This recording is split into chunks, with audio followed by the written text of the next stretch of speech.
Está quente aí? Amém? Então se está quente é porque tem vida, né? Glória a Deus, aleluia. Quantos estão bem aí? Quantos estão ansiosos aí? E agradecidos de estar na casa do Senhor, mais uma oportunidade, né? Confesso para vocês que foi uma surpresa, né, pastor? Eu falei com o pastor que cheguei um pouquinho atrasado em casa com o almoço, aí depois do almoço fiquei me sentindo um pouquinho mal, né? Mas Deus sabe de todas as coisas. Eu fiquei pensando, vou passar a Bíblia, né? Mas Deus sabe de todas as coisas, Deus sabe o motivo, porque cada um de nós estamos aqui hoje. Então, é um motivo de muita gratificação poder falar da palavra de Deus, né? Nós já adoramos ao Senhor, o nosso louvor, já adoramos o Senhor, com os nossos dízimos e ofertas, e nós chegamos nesse momento, que é um momento muito crucial também. E ali atrás o Espírito Santo de Deus estava falando comigo, e tem pessoas que não eram para estar aqui hoje, mas pela graça e misericórdia do Senhor, o Espírito Santo de Deus trouxe aqui, trouxe até esse lugar. Então, queria falar para os irmãos que não é só mais um culto, mas é o culto, amém? Então nós temos que entender isso, e toda vez que nós estamos vindo para a casa do Senhor, adorar Ele, cultuar Ele, não é só mais uma vez, mas é o dia de adorar o Senhor, é o culto ao Senhor. Então é o culto e não um culto, amém? Então, queria que pudesse colocar de pé, estar agradecendo a Deus por esse momento, por essa oportunidade, amém? Glória a Deus. Um pouquinho de pé. Glória a Deus. Amém? Quem puder fechar os seus olhos, feche os olhos. Está apresentando ao Senhor esse momento, essa oportunidade, porque até aqui Ele tem nos ajudado, até aqui o Senhor tem nos conduzido e nos sustentado. Então entenda isso, queridos. Se você está aqui esta noite, não é porque eu e você somos merecedores, não. É porque a graça preveniente do Senhor, ela nos permitiu estarmos aqui hoje, para cultuar a esse Deus que é vivo, que é poderoso, esse Senhor Jeová, o Senhor dos exércitos, esse que vai à frente de qualquer batalha, de qualquer peleja das nossas vidas. Então entenda isso, Deus te trouxe esta noite para você poder adorar a Ele, para você poder cultuar a Ele. Então não perca nenhum momento, não se distraia, feche seus olhos e comece a falar com o Senhor, comece a interceder ao Senhor. Pai, em nome de Jesus, Senhor, nós te adoramos, ó Deus, nesse momento. Pai, nós queremos te agradecer, ó Deus, porque até aqui o Senhor nos trouxe, até aqui o Senhor nos conduziu, meu Deus, por mais esse dia, por mais essa oportunidade, meu Pai. Estamos na tua casa, meu Deus, para adorar o Senhor, aquele que é digno de toda a honra, de toda a glória, aquele que é digno de todo louvor e adoração.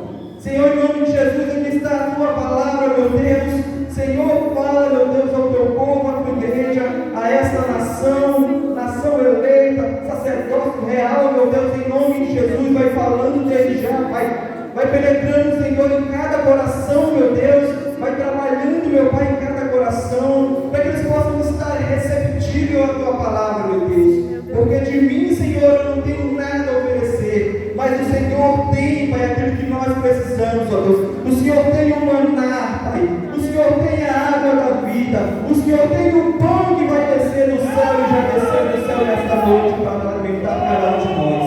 Então recebe aí nesta noite, recebe no teu coração. Não crie barreiras, não crie obstáculos para aquilo que Deus tem para falar. Muitas vezes nós queremos massagear o nosso ego, mas muitas vezes Deus quer falar no nosso íntimo. Deus quer tocar naquele lugar onde somente Ele conhece. Então, meus irmãos, estejam receptivos a essa palavra, porque a palavra é do Senhor dos exércitos.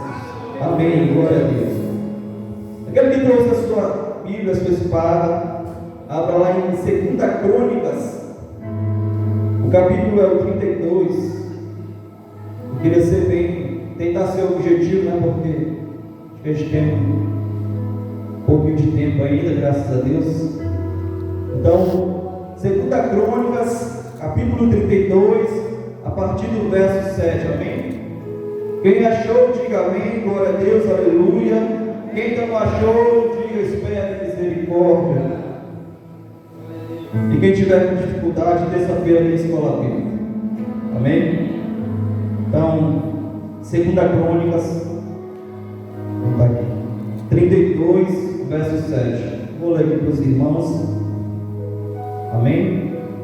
2 Crônicas está aí perto de 1 Crônicas, exatamente, antes de Neemias, perto do livro de Reis, glória a Deus, aleluia.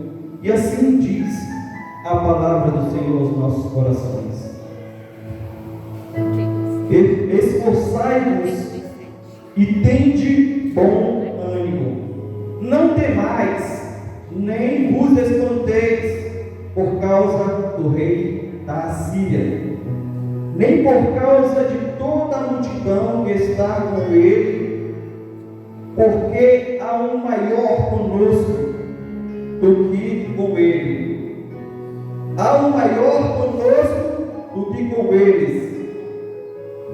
Verso 8: com ele está o braço de carne, mas conosco o Senhor nosso Deus, para nos ajudar e para guerrear nossas guerras. E o povo descansou nas palavras de Ezequias, rei de Judá.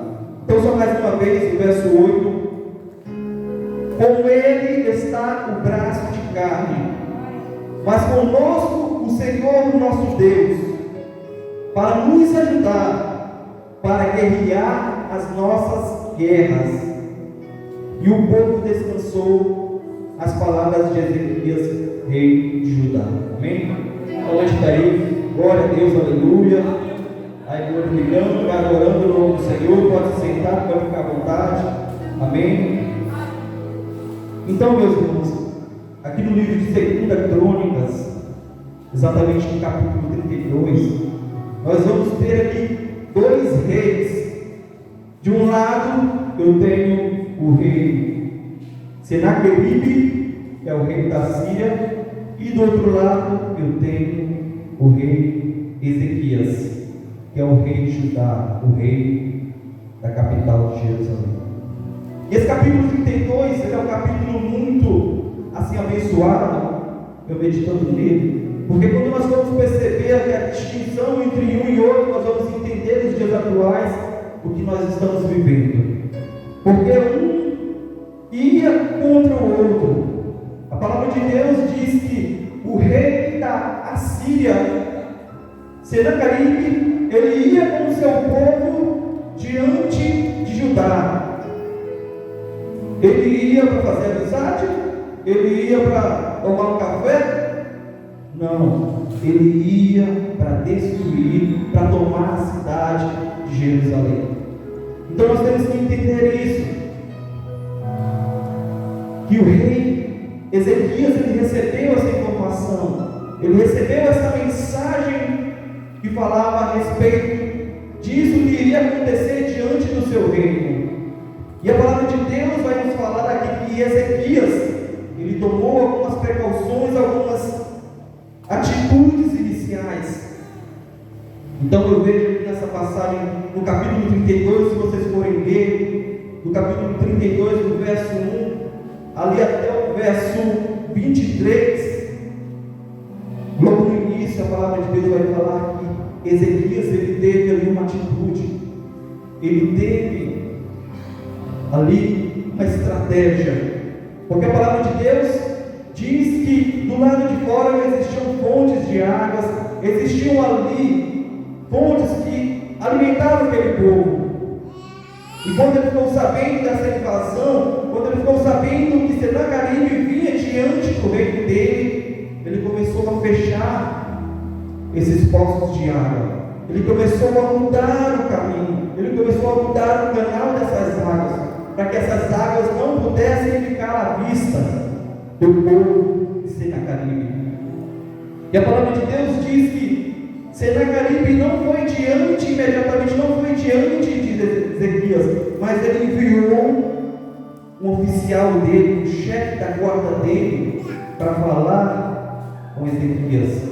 Só para vocês entenderem um pouco dessa passagem, só para vocês entenderem como é que os reis, muitas vezes eles se comunicavam. Eles enviavam um mensageiro até o outro rei, para falar algo que eles queriam fazer. Então, Senaqueribe ele teve também uma estratégia. Ele enviou o seu oficial até Ezequias, com a finalidade de quê? De intimidar, com a finalidade de desestabilizar. Mas mal sabia ele que Ezequias já tinha feito todo ali um processo. Ezequias já tinha tido uma atitude, uma estratégia. A palavra de Deus fala que Ezequias ele fortificou os muros da sua cidade. Que Ezequias ele fechou os poços e desviou o canal dos rios, das fontes, dos ribeiros. Então Ezequias ele teve essa estratégia. Mas a palavra de Deus diz nesses dois versos, no verso 7 e no verso 8, que com Senaqueribe estava o braço de carne. Quando ele quer dizer isso, quando ele fala isso conosco, ele quer dizer que o Senaqueribe estava a força humana, a força do homem, o braço do homem, o seu exército estava com Senaqueribe. Mas com Ezequias estava o Senhor nosso Deus, o Senhor Jeová, o Deus dos exércitos, o general de guerra, aquele que iria guerrear todas as guerras por Ezequias. Então quem conhece um pouco da história de Ezequias vai saber do que eu estou falando, pelas pelejas, pelas lutas que ele já passou. Mas ele tinha estratégias, mas ele tinha algo maior do que todas as estratégias que ele tinha, que era o Senhor Jeová, o Deus Todo-Poderoso. Por isso ele não temeu aquela afronta, por isso ele não se desestabilizou diante daquela peleja, porque a palavra diz que o rei da Síria vinha diante dele com multidões, vinha para quê? Para tomar o seu legado, para tomar o seu império, o seu reinado. Mas ele tinha um que era por ele. Ele tinha aquele que muitas vezes nós precisamos ter nas nossas vidas, muitas não todas as vezes das nossas vidas. Ele tem que estar conosco, ele tem que estar nas nossas pelejas, nas nossas batalhas. Então quando eu falo para vocês que tudo tem a ver com os dias de hoje, é porque Senaqueribe ele representa o inimigo, porque o inimigo ele vem para três coisas segundo a palavra de Deus. Ele vem para roubar, matar e destruir. E era isso que Senaqueribe, o rei da Síria, ele fazia quando ele passava pelos reinados, pelos povos. Ele destruía, ele tomava, ele mantinha o povo em cativeiro, ele pegava e tomava aquele reino e todos os seus espólios para ele. E a palavra diz que ele era um rei abençoado de bens. Ele era um rei que fortificou e engrandeceu Nínive, tornou Nínive a capital da Síria. Mas diante de todas essas pelejas, essas dificuldades, Ezequias tinha um que olhava por ele. Ezequias tinha aquele que muitas vezes nós esquecemos que ele está conosco, que Jesus veio para esta terra, um menino nasceu e se deu o nome de Emanuel, Deus conosco, é o significado desse nome. Então, o Senhor ele está conosco, ele sempre esteve, como foi falado aqui, desde a fundação, antes da fundação, o Senhor já estava aqui, ele já existia. Mesmo antes de nós nascermos, ele já nos conhecia. Mesmo a palavra de Deus fala que mesmo informe, ele já nos conhecia. Ele já sabe todo o nosso trajeto, ele sabe o nosso futuro. Ele sabe o que nós fizemos no passado, nosso presente e o nosso futuro. Então Ele conhece todas as coisas. Ele conhece a minha e a tua dificuldade.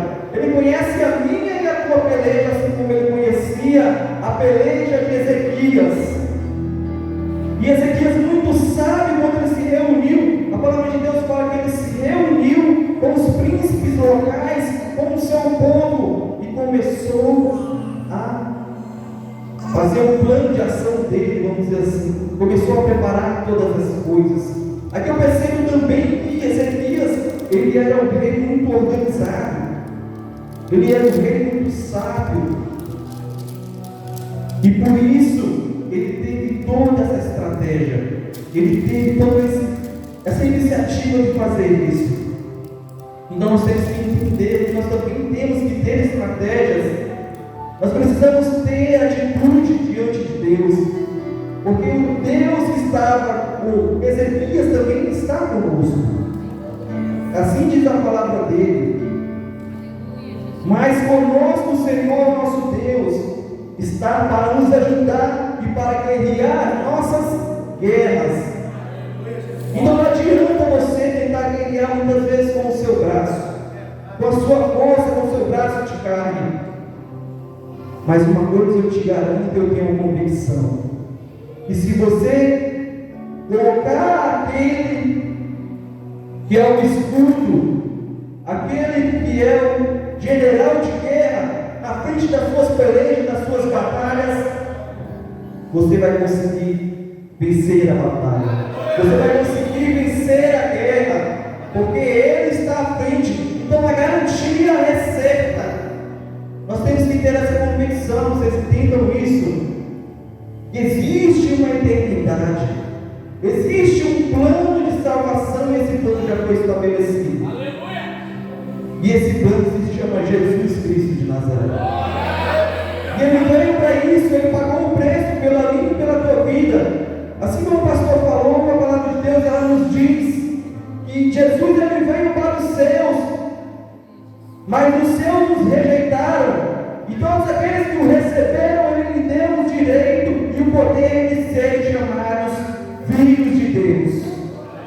Então nós somos filhos. Nós temos que entender isso, que o nosso Pai que está no céu, Ele está olhando por nós, Ele está pelejando pelas nossas vidas nesse momento. Entenda isso, que os seus olhos não conseguem enxergar a batalha, a guerra que existe no reino espiritual. Porque existe uma guerra muito grande, e foi travada uma guerra, uma batalha muito grande, para você chegar aqui nesta noite. Então Deus, Ele não te trouxe aqui por acaso. O Espírito Santo de Deus, Ele não te conduziu aqui por acaso. Essa passagem, ela vai estar em alguns livros, como no livro de Reis, Segunda Reis, como no livro de Isaías também. Então, se vocês puderem, vocês meditem nessa passagem, porque ela vai edificar a fé de vocês. Ela vai edificar a fé e a esperança de vocês. Porque só existe fé e esperança naquele que vive e reina, naquele que guerreia pelas nossas vidas, naquele que peleja pelas nossas vidas. E quando eu vejo essa passagem, eu lembro do rei Josafá, porque também vinha um exército, vinha uma multidão diante dele. Essa multidão, queridos, ela representa várias coisas nas nossas vidas. Ela representa as nossas dificuldades do dia a dia, ela representa as nossas aflições, ela representa as nossas pelejas do dia a dia. Eu não sei vocês, mas eu já percebi uma coisa em mim, que na minha vida tem uma área que eu tenho uma peleja muito grande. Aí vocês podem perguntar assim: mas irmão, você não é crente, você não é cristão, e você só vive pelejando? Bom, aquele que é cristão verdadeiro, que não passa uma peleja, eu não sei se é cristão. Porque a palavra de Deus diz que no mundo teremos aflição, mas Ele recomenda que nós devemos ter bom ânimo. Porque Jesus, Ele veio e Ele venceu o mundo, ou seja, Ele venceu os planos do mal, Ele venceu a Satanás quando Ele morreu naquela cruz, mas ele não está morto mais. Ele ressuscitou no terceiro dia e ele está sentado à direita de Deus Pai, intercedendo pela minha e pela tua vida, para que o Senhor venha pelejar, para que o Senhor venha guerrear pela minha e pela tua vida. Entenda isso. Então, quando você está muito acomodado, e não foi o caso aqui, você vai pensar que está tudo normal, porque não está acontecendo nada de errado. É porque algo de errado não está certo. É porque alguma coisa está errada na sua vida. Porque crente não vive sem peleja. Ai, irmão, você está ficando doido, está falando bobagem. Não é bobagem, não. Porque a gente tem peleja, mas a gente tem aquele que peleja pelas nossas vidas. Entenda isso. Como eu falei para vocês, na minha vida eu tenho uma área que eu pelejo bastante. Eu acredito que Deus ele nos entrega algo, em algumas situações, nos coloca em algum lugar, que não é somente para nós ficarmos por ficar, ou receber algo por receber. Quando Deus entrega algo para nós, Ele quer que nós compartilhemos esse algo. Quando Deus nos coloca em alguns locais, Ele quer que nós abençoamos esse local. A palavra de Deus diz: ser tu uma bênção. Deus falou para nós: ser tu uma bênção. Onde eu te colocar, onde eu te enviar, onde te tocar as tuas mãos, colocar os teus pés, ali será abençoado. Então, na minha área profissional, eu tenho muita peleja, já tive durante 7 anos antes de chegar nessa cidade. Eu tive uma peleja muito grande. Só que eu recorri àquele que peleja pelas nossas vidas. Eu recorri ao Senhor dos Exércitos, porque no momento que o meu braço de carne não teve mais força, as forças dele veio sobre a minha vida, me sustentou e me ergueu. As forças dele veio e as mãos deles pelejaram por mim a minha guerra. Então eu tinha e tenho muita peleja nessa área, porque eu sei que aquilo que Deus me deu na área profissional é justamente para isso, para me abençoar. Então quando Ele entrega algo na minha mão, assim como Ele entregou na mão de Ezequias algo, Ele entregou um reinado na mão de Ezequias. Então o Senhor Ele não quer te dar algo para te tratar de qualquer forma. O Senhor Ele quer te entregar algo nas tuas mãos para que tu tenha zelo por aquilo que Ele te entregou. Muitas vezes Ele não te entregou ainda porque você ainda não está capacitado o suficiente para receber. Entenda isso. Mas quando chegar o momento certo, a hora certa, o tempo melhor de Deus, Ele vai te entregar aquilo que Ele te prometeu. E na minha vida foi assim. Chegou um tempo que eu não aguentava mais de tanta perseguição, de tanta peleja. Eu falei para o Senhor: Senhor, eu não aguento mais. Senhor, eu vou entregar o cargo. Eu vou entregar, Senhor. Quantas vezes eu chorei, quantas vezes eu cheguei em casa aflito, porque veio uma multidão diante de mim, assim como veio diante de Ezequias, e eu não aguentei. E eu entreguei na mão dele, do Senhor. E certa vez eu perguntei ao Senhor, porque a gente questiona, muitas vezes a gente muito questiona Deus por algo, e eu questionei a Deus: Senhor, por que fulano me persegue tanto, Senhor? E quando eu conheci a Deus, a Jesus Cristo, há 7 anos atrás, eu aprendi que eu não tenho que pagar o mal com o mal, mas pagar o mal com o bem. E isso veio me transformando, me edificando na presença de Cristo. E eu sempre fazia isso para essa pessoa. Ela me pagava com o mal e eu com o bem. Ela me pagava com o mal e eu com o bem. E muitos olhavam para mim, carnalmente falavam: mas tu é muito besta, tu é muito trouxa, o cara te pisa, o cara te bate no lado da tua cara e te dá no outro lado para bater. Mas os humilhados serão exaltados, diz o Senhor. E certa vez eu perguntei para Deus: Deus, mas o que Ele quer de mim se eu não tenho nada para dar para Ele? Eu comecei a pesar na balança. Muitas vezes a gente faz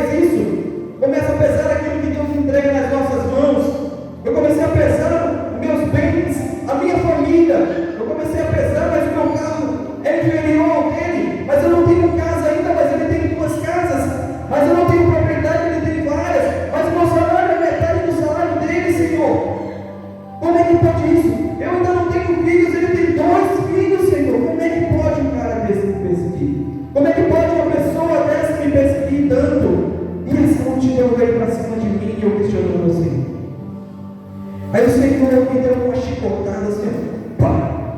Não tem como o Senhor pega a gente de jeito. Então ele mansamente, humildemente veio ao meu coração e falou: ele pode ter o melhor carro, ele pode ter a melhor casa, ele pode ter filhos, ele pode ter do bom e do melhor de material, mas ele não tem uma coisa que você tem, que é a minha presença na tua vida.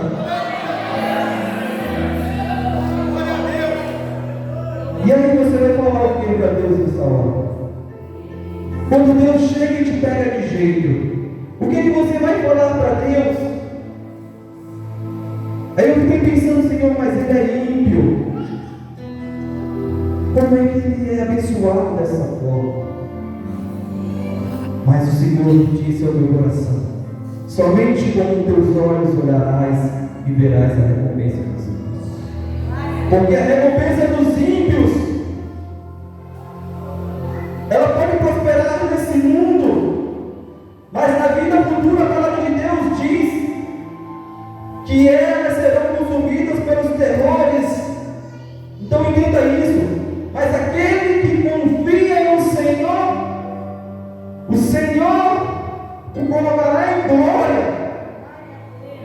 Ele receberá em glória aquele que confia nele.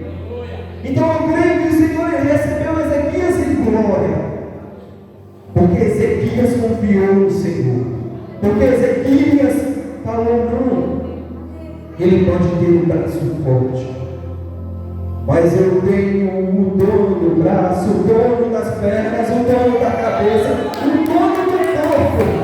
Eu tenho o dono de todas as coisas. Eu tenho o Senhor Jeová. Eu tenho o Senhor dos exércitos que está à minha frente, o general do meu exército. Então não te preocupes se você está passando por peleja, mas entregue nas mãos de Deus a tua peleja, que Ele pelejará por você, por nós. Então, quando eu vejo essa passagem, o Senhor me lembra também a Davi. Aqui eu vejo algo importante nessa passagem de Ezequias também, que Deus estava com Ezequias o tempo todo. Mas na vida de Davi existiu um tempo, um momento que Deus não estava mais com Davi. Como assim, irmão? Porque naquela época tinha algo sagrado que representava a glória de Deus, que era a Arca da Aliança. Então existiu um tempo na qual Davi estava sem a Arca da Aliança.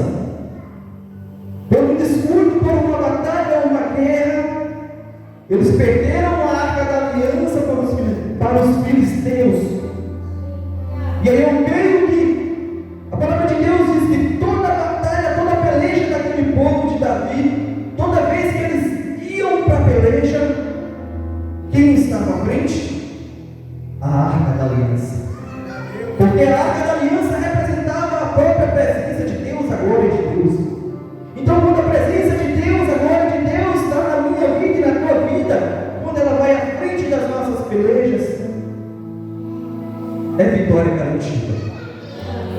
E Davi se sentiu prejudicado por isso, então ele resolveu buscar a arca para a cidade de Davi, para onde ele tinha um templo específico para colocar a arca no Santo dos Santos. Mas a gente entende que nessa passagem, nesse período, ele não conseguiu fazer isso, porque por um descuido, a presença de Deus, ela matou um homem que tocou apenas na arca, então ela matou na hora. Então Davi, eu entendo que Davi ficou com medo e deixou a arca em determinado local, na casa de Obed-edom. E essa arca passou 3 meses na casa de Obed-edom. A presença de Deus passou 3 meses na casa de Obed-edom e abençoou a casa dele grandemente. Então, quando a presença de Deus ela está conosco, nós somos abençoados em todas as áreas das nossas vidas. Então eu entendi isso, que ele foi buscar depois que ele percebeu que a arca, que a presença estava fazendo mover na casa de Obed-edom, e ele trouxe a arca de volta. Então aqui nós temos a glória e a presença de Deus na vida de Davi. Temos a glória e a presença de Deus na vida de Ezequias também. Então, meus irmãos, quando eu entro nesse texto, se vocês forem ler esse texto todinho, capítulo 32, vocês vão entender o que eu estou falando. Porque Deus, o Senhor, Ele não te livra da cova do leão. Mas como assim, irmãos? Está ficando? Não. Ele não te livra da cova do leão, mas Ele te livra da cova do leão. Ele te livra da cova. Na cova Ele vai estar com você. Ele não vai deixar você ser tocado, ferido. Mas na cova do leão Ele vai estar com você. Ele não vai te livrar dela, mas Ele vai te livrar nela. Entenda isso. O Senhor, Ele também não te livra da guerra, mas Ele te livra na guerra. Assim como Ele livrou Ezequias, a guerra não passou, queridos. A guerra não acabou. Mas Deus, o Senhor Jeová, livrou Ezequias na guerra. Entenda isso. Muitas vezes você está passando por peleja, por guerras na sua vida. E Deus vai te livrar na guerra. Deus, irmão, Ele não livrou Sadraque, Mesaque e Abednego na fornalha. Ele não livrou da fornalha. Ele livrou na fornalha, irmão. Entenda isso. Deus livrou Sadraque, Mesaque e Abednego na fornalha. Então muitas vezes você vai estar passando por peleja na sua vida, porque Deus está te provando. Deus, Ele está te provando para no dia que você chegar diante dEle, se apresentar como varoa aprovada. Então Deus, Ele nos prova, assim como Ele me provou, Ele te prova também na fornalha. Você não vai deixar de passar pela fornalha, mas Deus, Ele vai te provar na fornalha. E é esse provar de Deus que a gente tem que entender. Porque quando Deus começar a liberar sobre a sua vida o que Ele tem para liberar, Deus, Ele vai começar a emprestar a você coisas que você nunca teve. Então você vai começar a perguntar: mas eu fiz isso? Mas como é que aconteceu isso na minha vida? Mas não é você, é o Espírito Santo de Deus agindo através da tua vida, sobre dons que Deus vai te emprestar. Então Deus, Ele vê você com zelo na obra dEle. Deus, Ele conhece o teu coração e Ele sabe que se você pudesse, você faria muito mais pelo reino dEle.